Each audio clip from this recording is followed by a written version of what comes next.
Welcome to the Tech Egg. Don't get scrambled. Enjoy the video. In this video, I will explain how to learn data structures and algorithms effectively. Begin by building a strong foundation. Learn arrays, linked lists, stacks, queues, trees, and graphs in small steps. Pair each concept with 10 to 20 practice problems and one visual or interactive tool. Track progress weekly and revisit weak topics with spaced repetition. Keep sessions under 60 minutes and aim for steady improvement rather than quick perfection.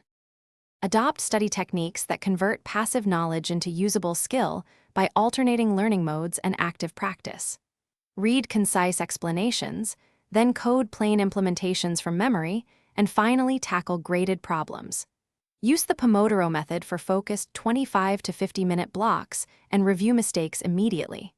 Create one cheat sheet per topic and summarize complexity rules. Regularly simulate interview conditions to build speed and confidence.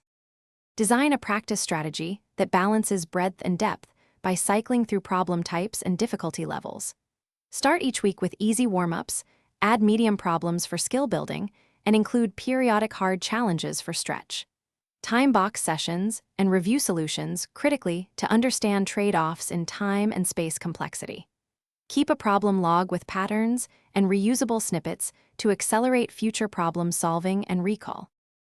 Thanks for watching. Consider subscribing if I helped unscramble your problems.